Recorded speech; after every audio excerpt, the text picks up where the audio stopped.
কিছু আনকালচার্ড লোকজন বিএনপি করতেছে, আনকালচার্ড এবং বুদ্ধিহীন। আমার প্রোফাইলে, ফেসবুক প্রোফাইলে সে কি ভাষায় আক্রমণ করে ওটা দেখলেই বুঝবেন ওদের সাংস্কৃতিক মানটা কি, রুচি কি। অনেকেই প্রশ্ন করে দেশ কোন দিকে যাইতেছে, আমি বলি দেশের হাত পাও আছে, যে কোনো দিকে যাইবে, তাদের নিয়ে যাইতে হয়। দেশকে প্রফেসর ইউনূস একদিকে নিয়ে যেতে চাইতেছে, বিএনপি একদিকে নিয়ে যেতে চাইতেছে, জামাত একদিকে নিয়ে যেতে চাইতেছে, এনসিপি আর একদিকে নিয়ে যেতে চাইতেছে, কিন্তু দেশ আসলে কোন দিকে যাবে এই প্রশ্নের উত্তর আজকে খুঁজবো।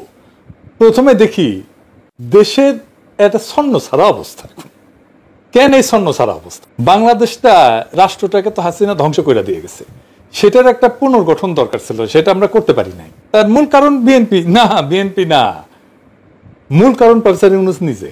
উনি জানেনই না কেমনে কাজটা করতে হবে, কারে দিয়ে কাজটা করাইতে হবে। প্রথমে কমিশন করলেন ঘণ্টাখানিক, সংস্কার কমিশন। বেশিরভাগ সংস্কার কমিশন অশ্বডিম্ব প্রসব করছে।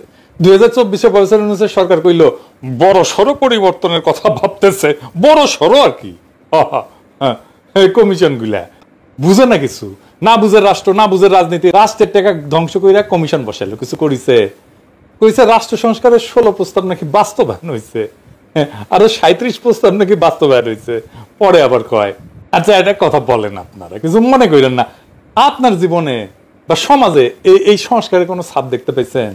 বলেন, বুকে হাত দিয়া বলেন, পান নাই। তাইলে সংস্কার হইলে লাভ কি?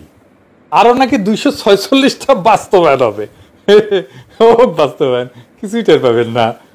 তাই মাল হয়েছে, এই মাল সেজন্য কিসের জাতীয় ঐক্যমত, রাজনৈতিক দল আর সমাজ বিচ্ছিন্ন কিছু লোক হারমাদ নিয়ে জাতীয় ঐক্য, জাতি এত সোজা হ্যাঁ বললে আমরা মেনে নিব?